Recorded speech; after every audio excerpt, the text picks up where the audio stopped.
The more I think, the more I find that teaching is not a transmission really. At least not the transmission of the experience as we expect it to be. Because it's not applicable to the student directly. It's each case by case. Takes a lot of fine-tuning to think about it, how to do that, how to combine intuition with knowledge, tailor-made for each intuition level and each knowledge level.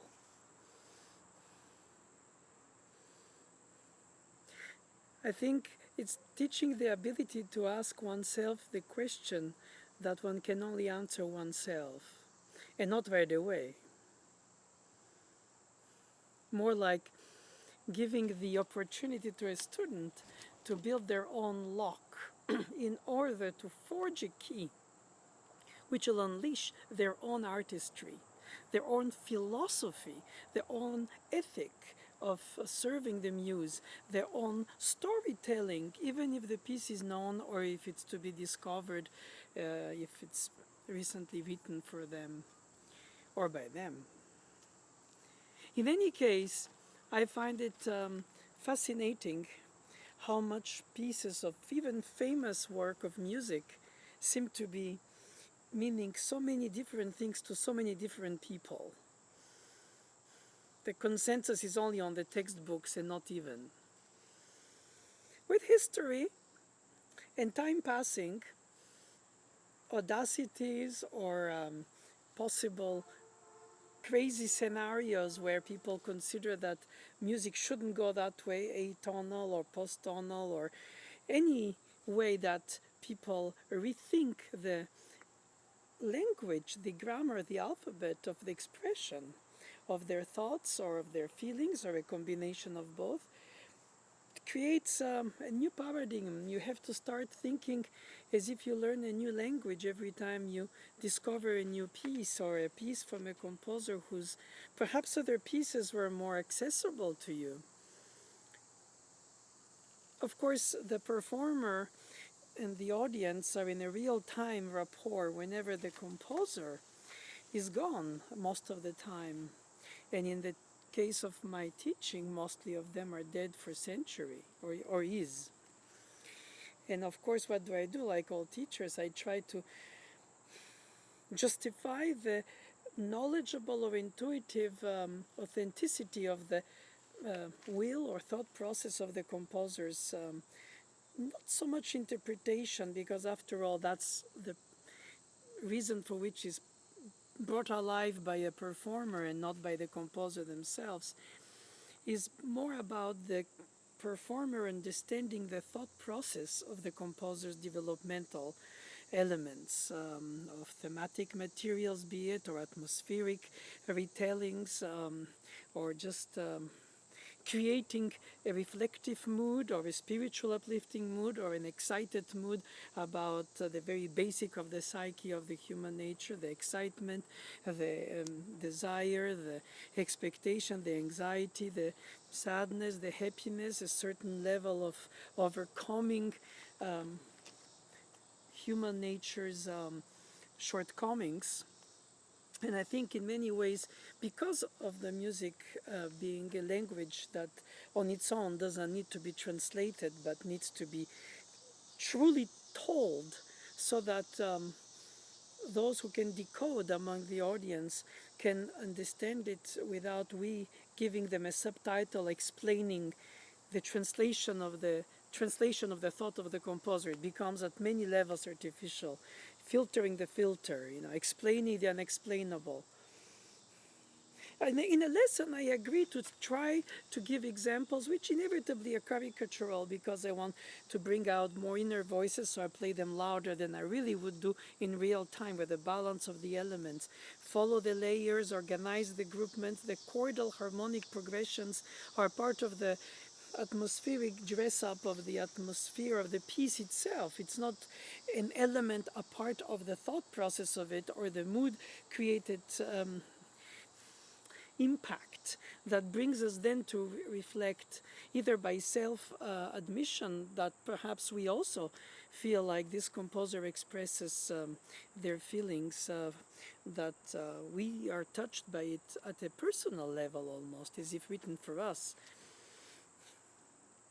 It's beautiful when universal factor of translation of a human experience centuries ago can become so incredibly personal and immediate in the day of today for a performer. To which extent do we really want to perform how it used to be performed?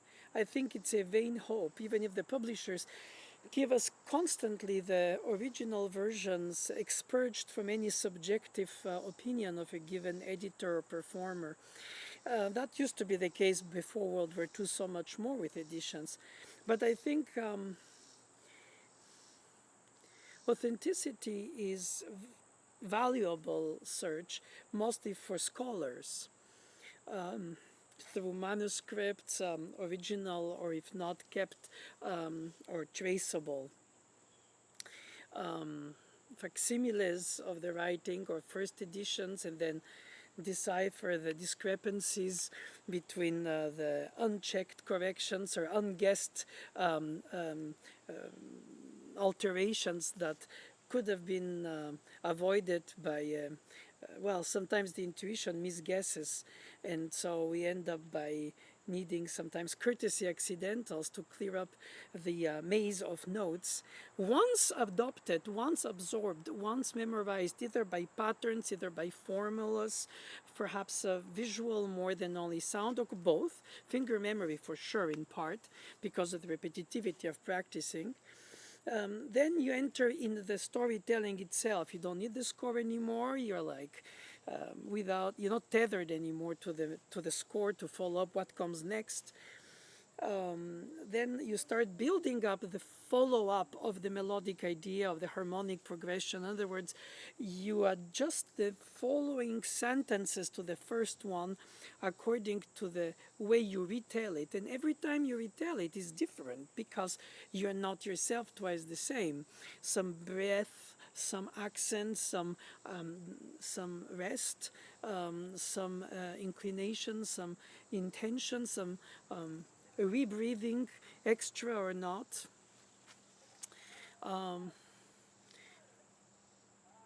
It's part of the way we try to constantly get closer to the heart of what it is that we are wanting to play, to transmit through our playing. And in these oscillating differences every time, there is some kind of sense of truth that comes through. And that's what I thought by the analogy of teaching the student to figure out how to organize their questions into their own answers. Because ultimately, unless you believe in spoon feeding and remote control teaching, which I don't, they play on their own, regardless if it's now or later. They revisit the piece way after they studied it, and they start understanding it at deeper levels.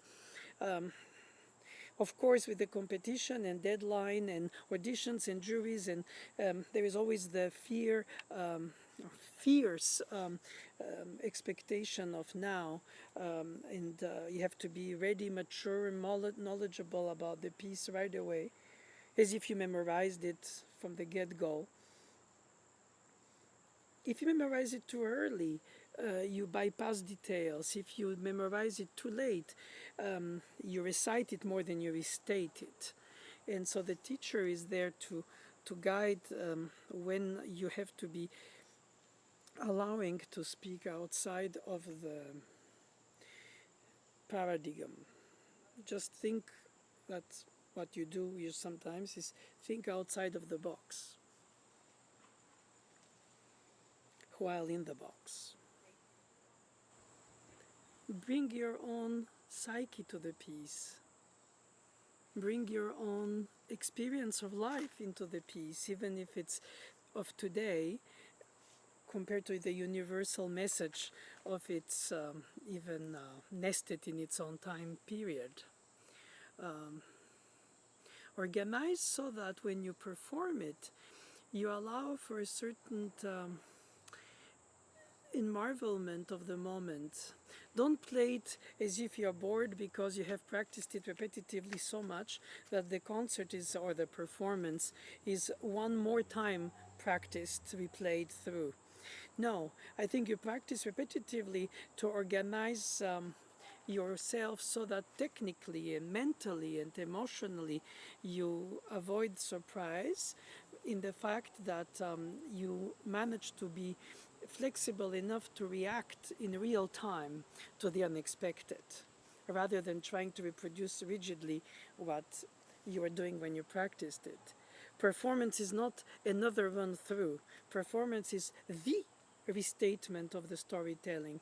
And in that sense, the analogy of mine with building your own keyhole, your own key lock within the keyhole, and then try to build your own key in order to unlock perhaps the mystery of the storytelling of the piece. Matchmaking with interpretations that exist is possible. Is even exciting actually, because it gives you a validation that somebody else likes it like you, or so many others don't understand it like you do. And so it creates a sense of me versus them. The interpretation is a differentiation between composers and their interpreters. And sometimes even we can say, gosh, the composer doesn't know how to play it best either. I understand it, I love it better than the composer. That happens too. Of course, in ultra famous pieces, we dare not think so. But in fact, that's what it is. And I find that if the piano teacher gives the examples to try to convince, okay, granted, not the ones I mentioned earlier, which are to prove a point, I exaggerate in a caricature way what to bring out compared to what to hold back, how to highlight the texture in a way that brings this or that emotion, this or that thought process. Okay, that is a very wise way to think about practicality. I would say, for instance, the fortepianos of the 18th century into the 19th century especially developed a lot by the straight strings, so that the different ranges had different colors. Literally like timbres of orchestra instruments, woodwinds, strings, brass. But the moderner pianos that have the cross strings that resonate by sympathy give a more rounded sound to the piano. Mostly every of the many ranges it has is an instrument, and then therefore the octaves octaved in the left hand by composers of the Romantic era of the beginning middle of the 19th century. On the modern piano, in fact, boom, and the right hand loses the balance war, if there was one. So you have to then effectively, I suggest, play the octaves more with the thumb out and the fifth finger less, as a way to play in 3D rather than in energy, because then it won't oblige the right hand to scream out the melodic material. So re-establishing the balances on an instrument for which it was not meant doesn't mean, of course, not to play the octaves, but to understand why they were there in the texture and what they were there to compensate. In the composer's opinion, most of them wrote string quartets and symphonies, played and composed for fortepiano in that time period. And the fortepiano couldn't, with the delay, decay of sound, pedals didn't hold that much, and the straight strings had great coloristic originalities by ranges, but when you played the two edges of the keyboard at the same time, then you had to balance the basses, which were weak. Now the basses become too heavy. Once you have that in mind, so you have to translate it so that you don't denature it. In fact, you rebring it to its original intended balance. So all this is not intuitive. You have to be practiced and thought of, and of course compared to an acoustic with a big hole or medium-sized hole if you play in a resonant room. The pedal, the tempo, the articulation, the clarity versus the echo or the reverberation of the sound changes a lot. And of course, once one can say one always practices in a dry room with a bad piano, or at least not a very resonant piano.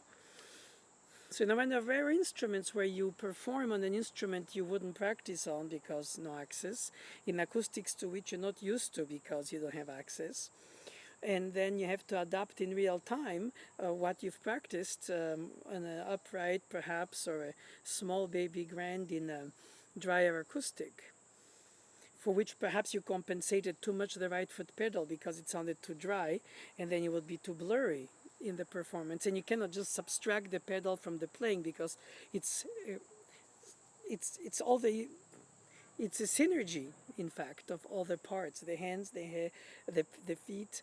If you start separating the one from the other, sometimes I ask students to play in a lesson the left hand alone in a section where they used to play it both hands.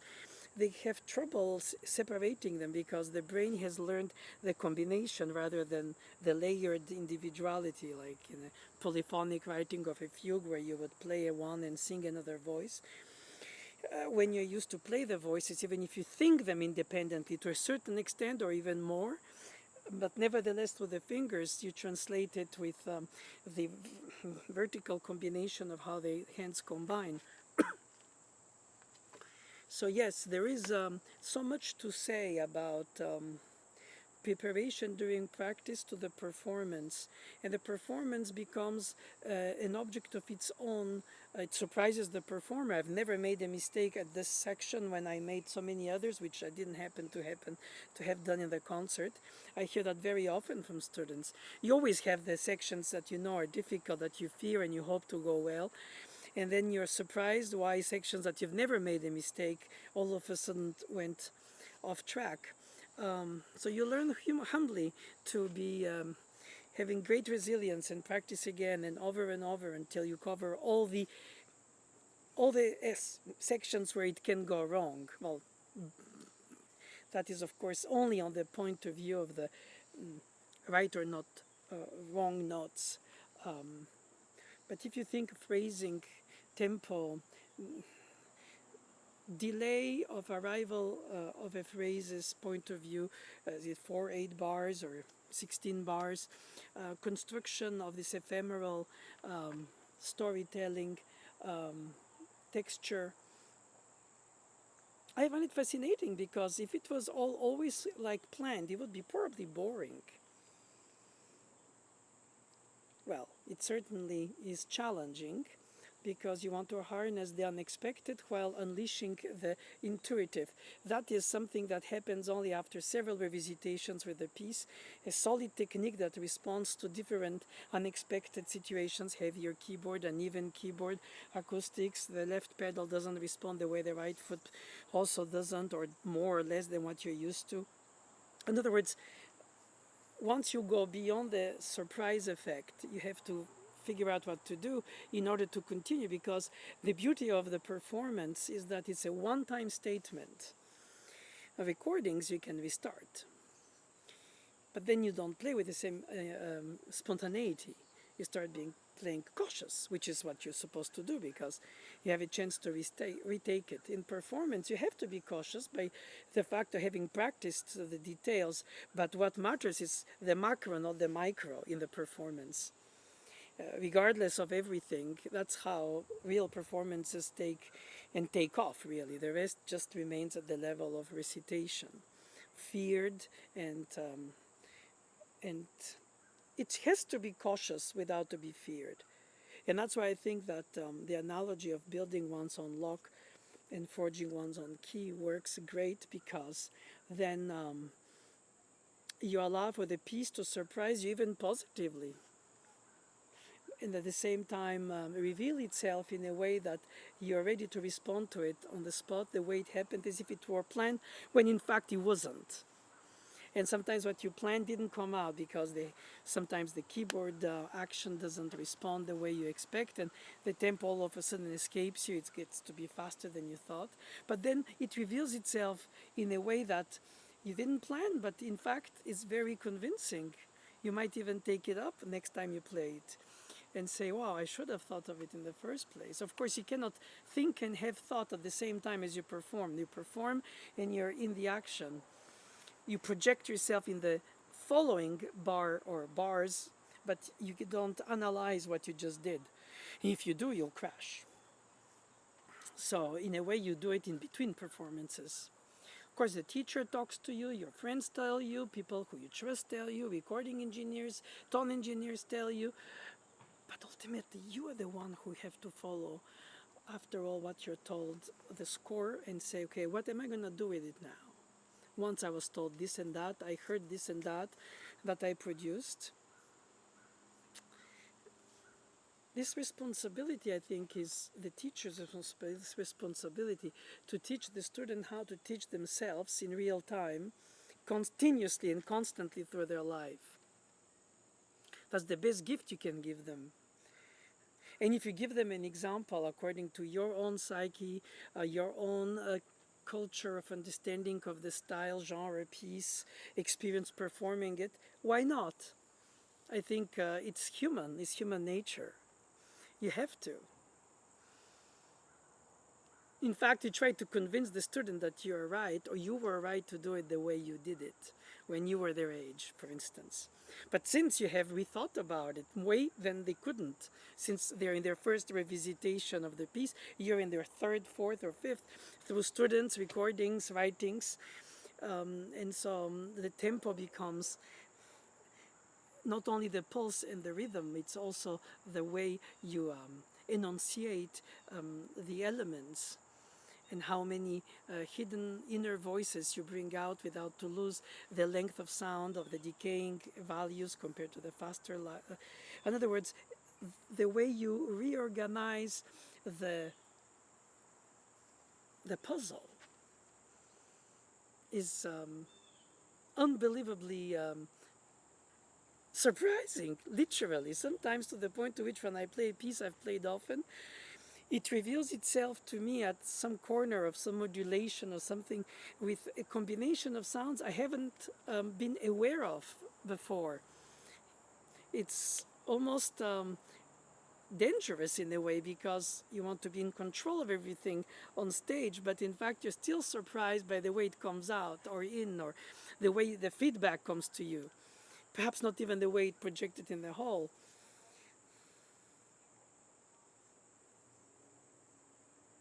And when you do that combined by 2, 3, 4, 5, or 6 or 8 people on chamber music, then it's incredibly challenging for each to adapt to the spontaneity of the other, compared to what was organized and planned in the rehearsals, in order to organize a togetherness, which seems to be always in chamber music the main worry, since the instruments we play don't have the same way of projecting the sound, the scratching, the wind, the singing, of course.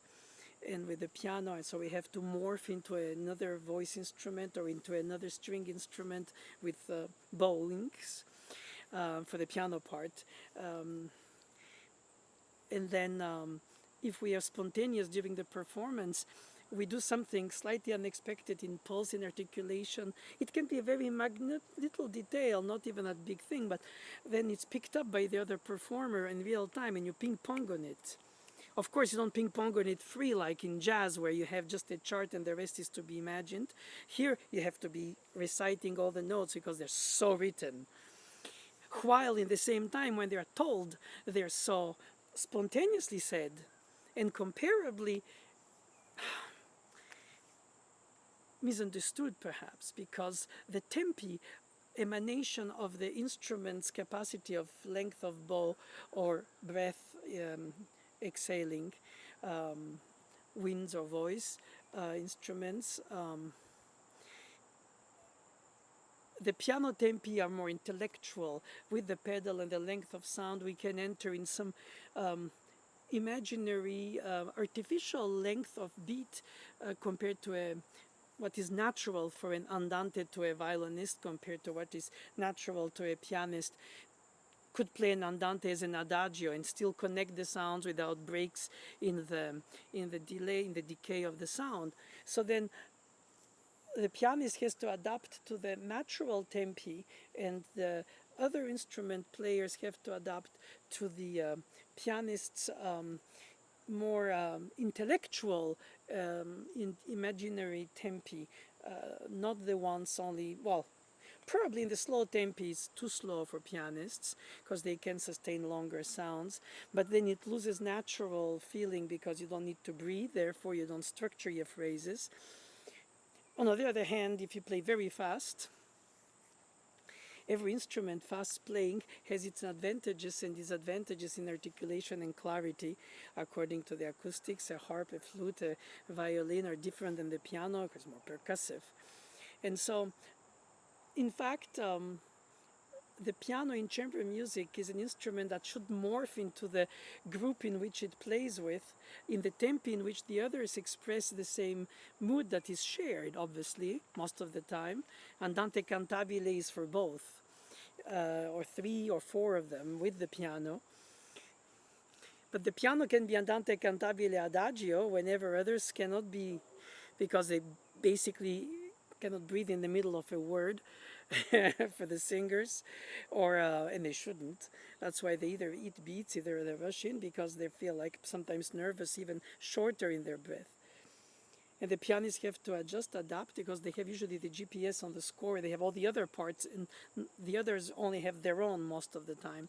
So the pianist is the one to be able to adjust, adapt.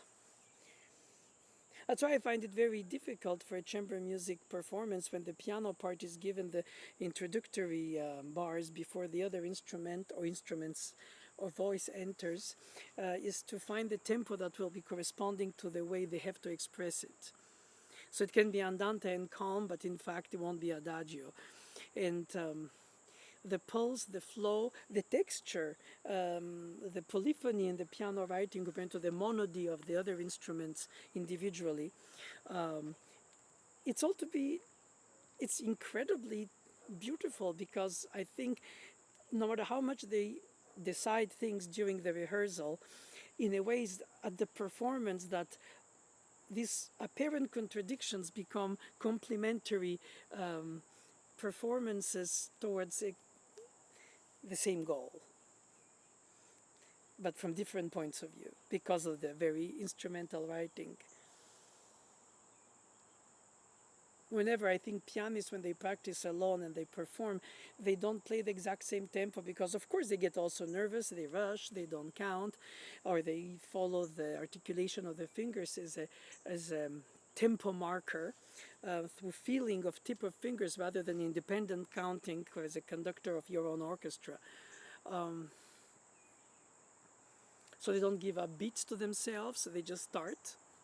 Whenever any conductor or chamber musician has to give a beat equal to the downbeat. So you already enter in the piece before you have played it with the pulse of the piece. Whenever, very often, the pianists just push the fingers on the keys and then they figure it out in the first notes, and acoustically and perhaps emotionally and perhaps for different reasons they don't start it in the tempo they're even planning a second before they start, and then adjust and make it appear to be what in fact they didn't think of, but it appears to be they were making the instant become the cause of the interpretation, when in fact it's the consequence of the unexpected.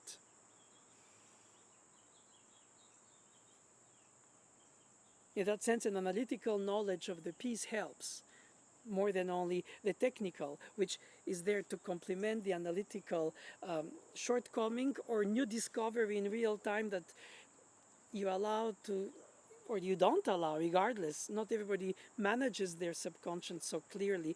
Most of them, most of us, most of myself actually, I don't. Sometimes I get surprised myself. It's a very important thing to manage as much as one can on the spot. Teaching. It is so many things to so many people and so different for so many times one plays it, one teaches it. One has reached at some point of one's life a level of understanding of the piece, so we'll say, okay, I'll transmit it now, as if I'm the shop is closed. No, I think you keep in an exchange with the student, and the tools have to be always available to rethink what you think was final. Not to question everything, because then you would be appearing to have no conviction.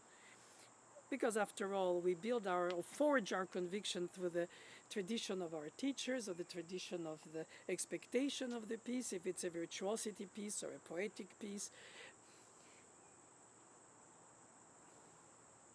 From time to time happens this moment that I find miraculous, when the playing is so right, beyond even good or bad, or passionately agreeing or passionately disagreeing. It's just right. As if you always wanted to have heard it like that, even by yourself. And it's somebody else playing it for you, either a friend, a student, a teacher. There's no hierarchy in that as much. And then you tell yourself, oh, that's how I would like to be able to state it, to tell it. Not scream it, not sing it, not impress or seduce, because obviously portion of all this is the motivation too. It's a very narcissistic thing, playing the piano, even if you're in a selfless rapport with the œuvre that you play, serve.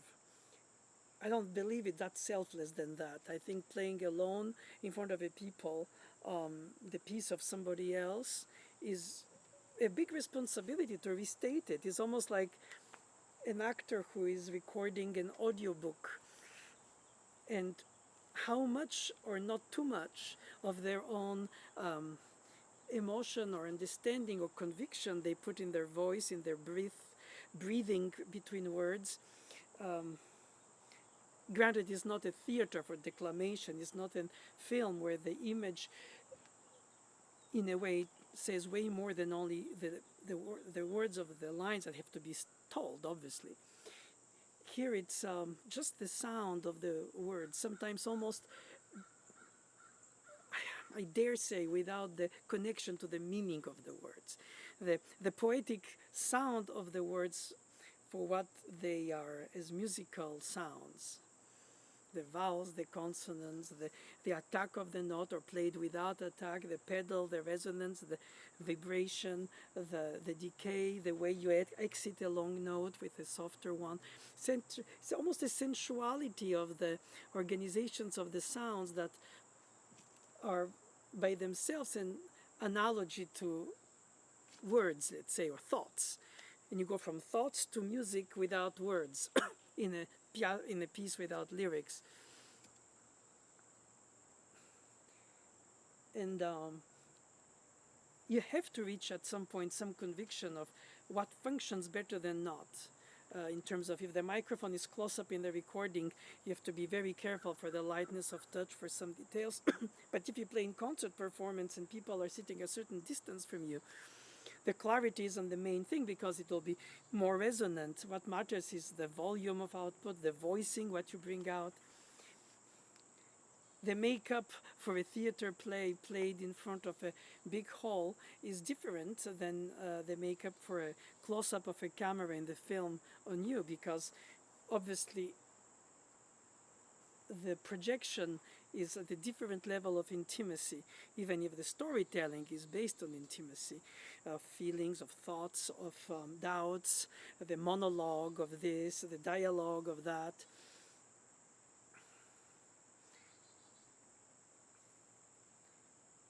It's very fascinating how our convictions with age, and I can attest to this after 4 or more decades of taking incredibly passionate walks with these companions, sonatas, fantasias, concerti, chamber works.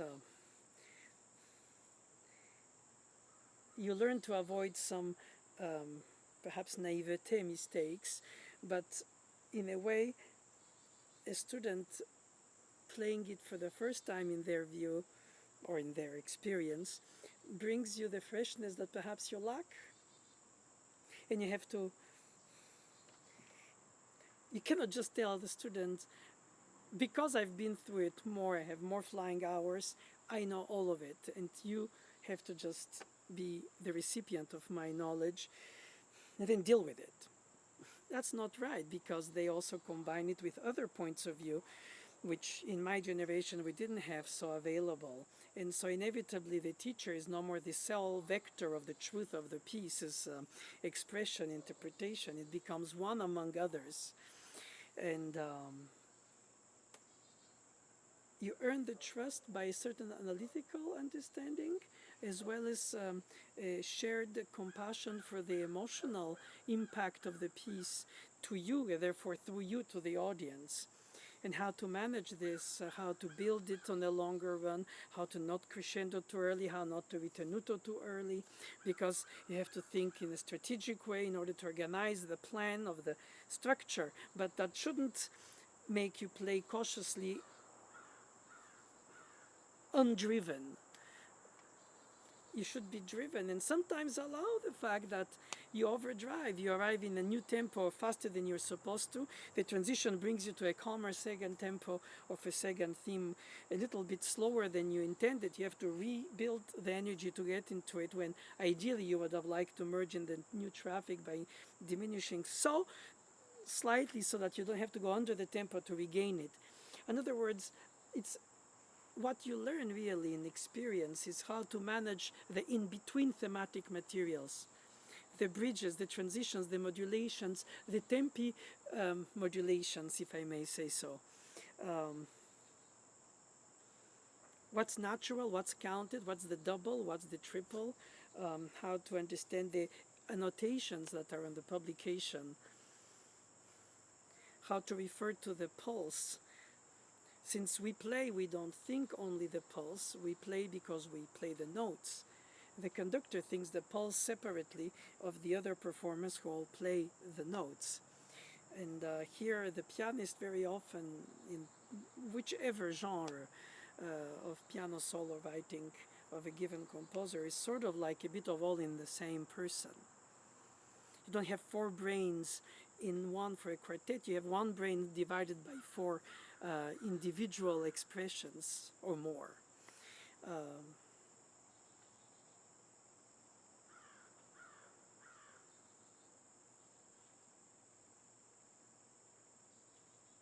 Sometimes you think the student has heard it by intuition before you had to even explaining it. And sometimes it's good not to over-explain, like a conductor stopping an orchestra, they have a given time to rehearse, they don't tell everything they would like to say, because it will get the musicians bored and perhaps discouraged, and anyway, it's not enough time for the time of the rehearsal, so they have to go for the essential things and then hope that the other things will fit and better themselves on their own individually by each performer in each rehearsal until the performance.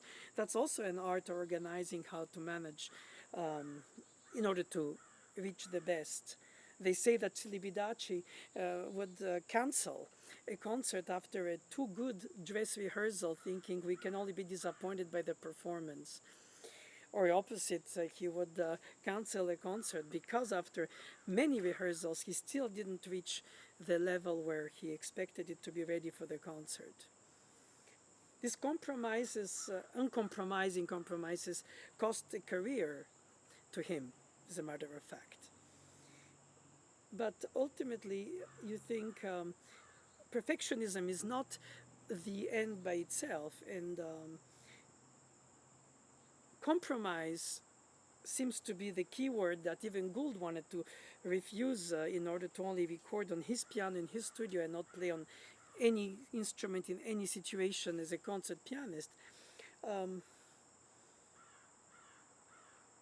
I think we all place differently at different levels the cursor of what satisfies us. A certain perfection of the detail, a certain restatement of the whole, the sharing in imperfectly with the audience, or more detailedly perfect in the recording with the audience, but deferred, not in real time. There's something to be said about all that, which in the 19th century until the beginning of the 20th century included, was a non-case. People didn't record interpretations because they couldn't. Therefore, they had readings rather than rehearsings. They had performances rather than even recordings, obviously, so that in a way the playing was part of the writing, and in a way, since it was always music of the time, for the time, during the time, this ephemeral moment, common language with individual stylistic maturations for each composer to adapt the tonal system to their own expression, was guessable for the performance of their own time. And so in a way, we have to constantly try to think of what is the tradition of the ornament, of the mordant, of the decoration, of on the beat, before the beat, between the beat, around the beat, how much rubato or not too much. It all becomes like almost like as if we have to add expression elements on top of the raw text.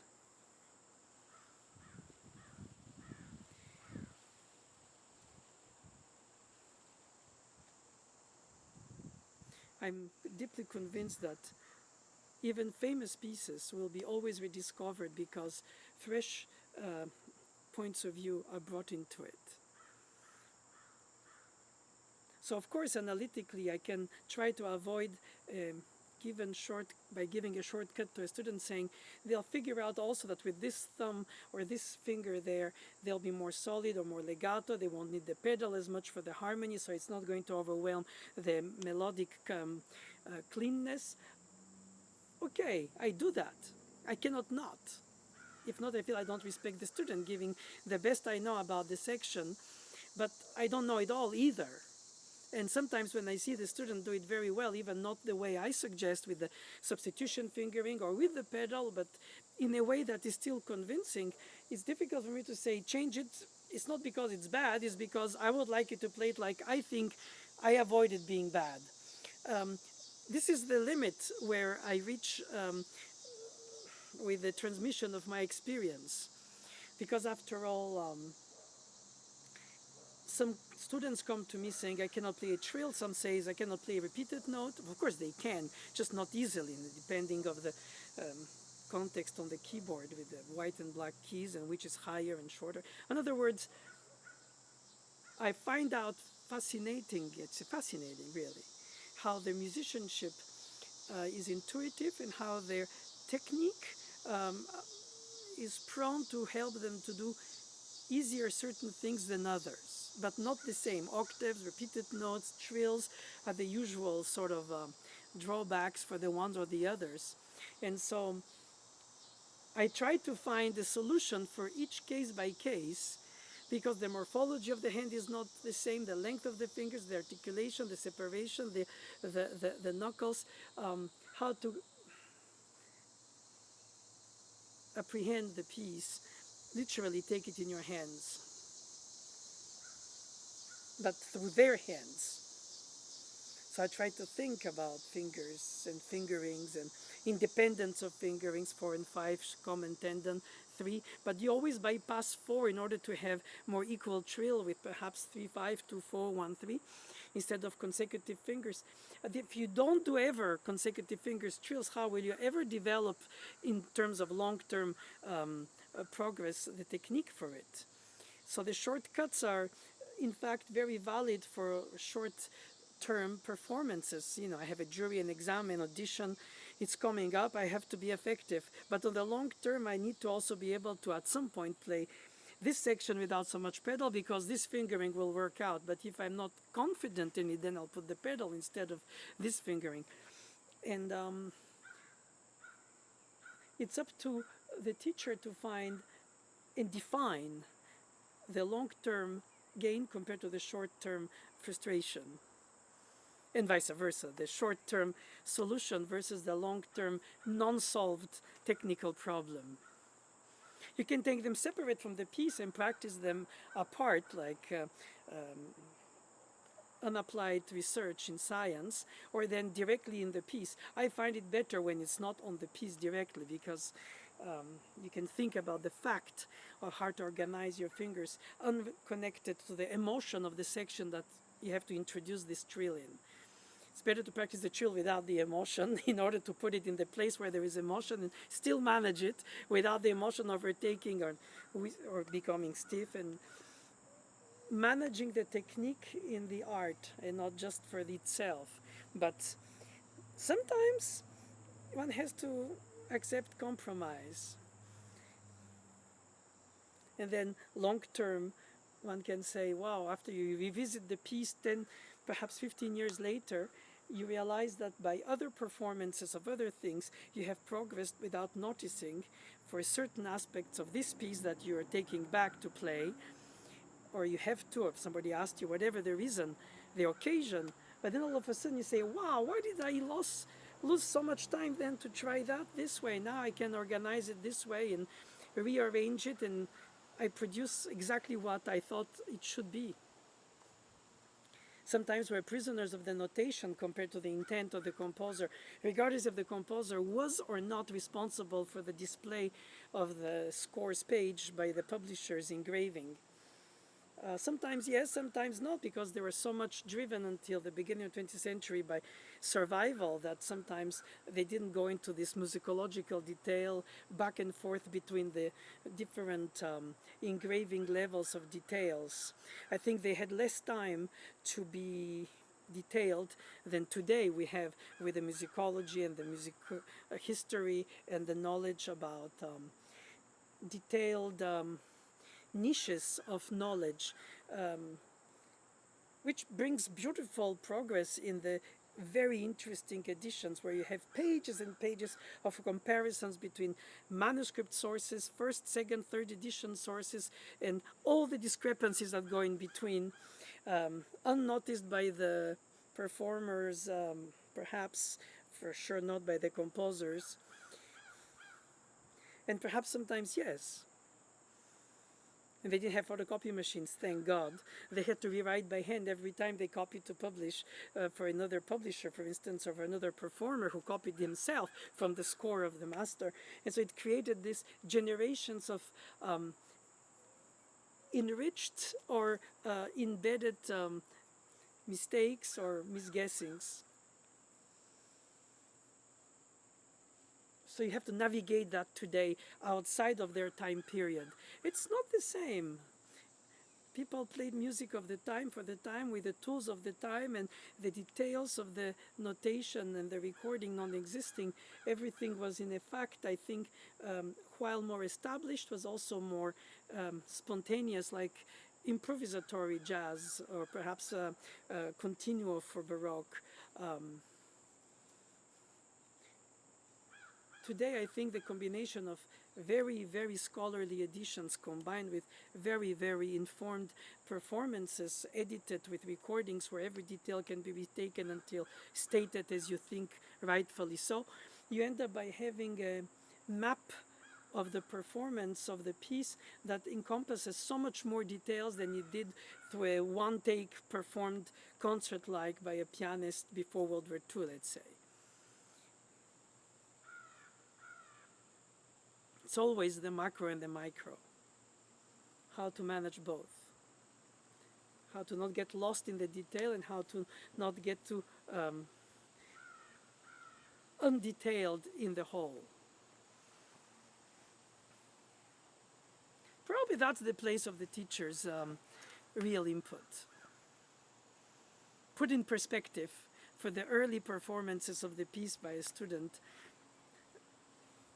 Organize, chart, suggest, and see how they build it on their own in their practicing between the lessons, bringing it back, and you go more into it. It's almost like a sculptor. until you shape it. Not the student, but the way the student has to hear the piece in order to play it. And see if they have a perfect pitch or relative pitch or different type of hearing, they adapt, adjust intuitively before even you explain as a teacher.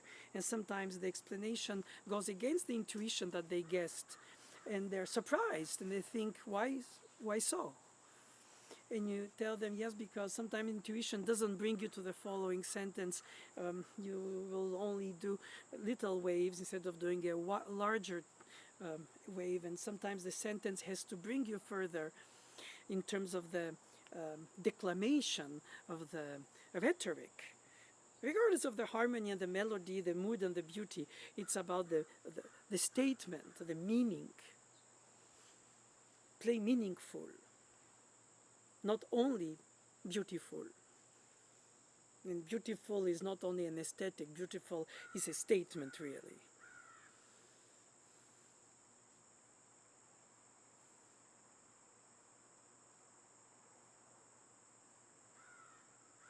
Always rethink, always feel.